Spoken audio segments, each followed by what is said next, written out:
your boy, man. It's the boy Ty Black, and we back again. It's another episode of the Loft Talk. And like I said, the Loft Talk. But we back again with another episode, man. And today we gonna switch it up a little bit.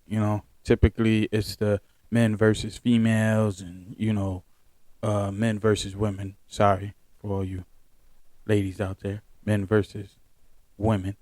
But we're gonna switch it up today, and what we're gonna be talking about is manipulation versus persuasion.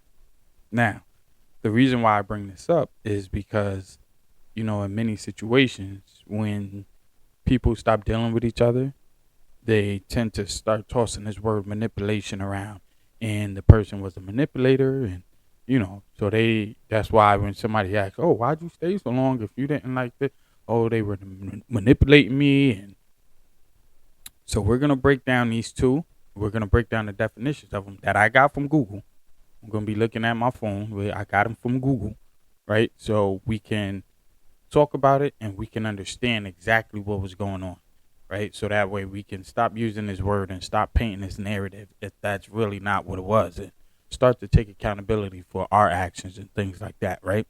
So we're going to jump straight into it, and I'm going to look at these two definitions. I'm going to say them out loud so that way we're all on the same page as I'm talking and y'all can follow me, all right? So, persuasion.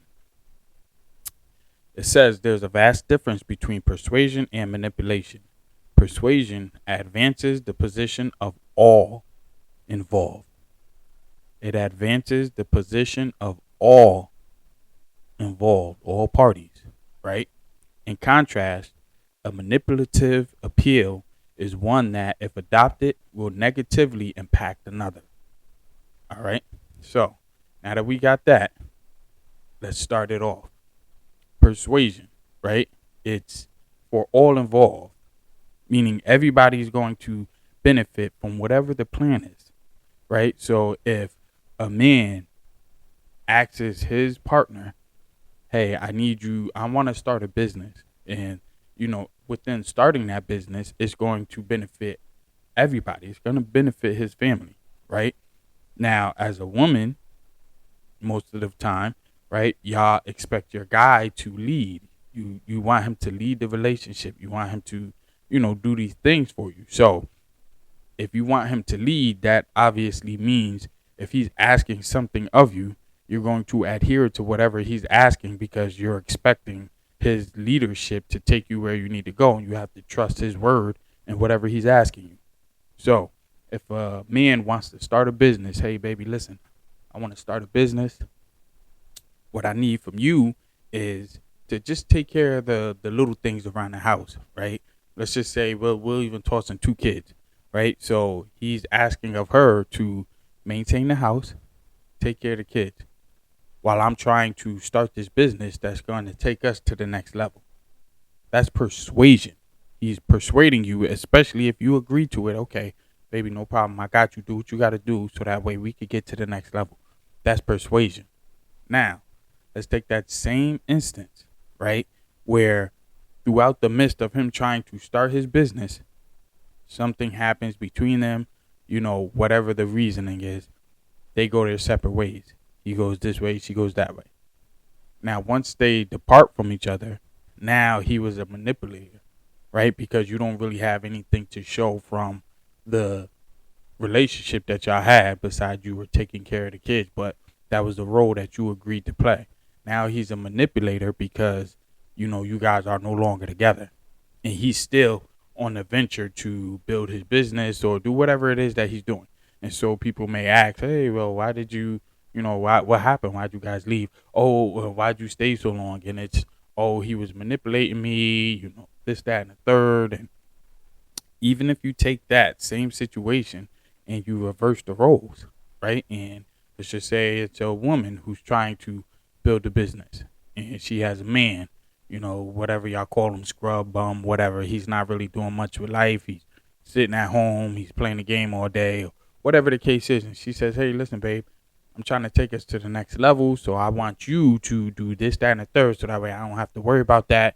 And, I just want dinner when I come home and, stuff like that. I understand, and he's okay. All right, babe, cool, I got you. But she's trying to take y'all to the next level. You know what I'm saying? So in the midst of that, they end up breaking up. Now, if he ends up saying, "Oh, hey, you're a manipulator because you were just trying to make me do these things for for your own benefit," and you can't toss that around if that wasn't the intent. So, persuasion and manipulation, they all both involve your intent, your intentions in the beginning, right? If a guy has plans to do something with his family and for whatever reason it breaks apart, his intention was to do something for his family. You can't now spin a new narrative because you don't like the direction that it went, and now he's a manipulator. And the same goes for guys. You can't spin the narrative because things didn't go as you planned, so now she's a manipulator and stuff like that. I'm not taking away from people's situations who have dealt with people who are actual manipulators, because there are master manipulators out there who disguise their real intent for whatever their gain is, right? Another definition that I know of persuasion and intent, just for better clarification, right? Persuasion, like it said, it positively affects everyone involved, right? Whether it's a third party, whether it's the two parties that's involved and an outside party, meaning a third party, it's still everybody gets something from whatever the plan is. That's persuasion. You're persuading these people to hop on board of this plan, and everybody's gonna benefit from it, right? Whereas manipulation is only for the person who's realistically made the plan, and sometimes a third party, right? But the person who they're presenting the plan to doesn't always benefit from it. That's the intent right there. Like, I'm going to tell you something and make it look nice, but only for the benefit of me. You understand? So a lot of times there's situations like that, and that's manipulation. I'm not taking that away. But what I'm trying to say to y'all is a lot of times, or many times, people will use the word manipulation to not take accountability for their actions. You understand? So if something went wrong in y'all relationship, we got to take accountability for our part on it. Hey, I probably did something. Maybe I messed up or whatever, or I could have did this different or what. We have to take accountability for those actions that in turn could have caused the situation to go left, right? That right there can stop us from using the word, "Oh, they manipulated me. That's the reason why this is happening." Nah, we got to take accountability. We can't always play victim in every situation. Like I said, I'm not taking away from people who have dealt with, actual manipulators and everything. I'm not talking to them. I'm talking to people who just use the word to escape accountability for their actions within a situation.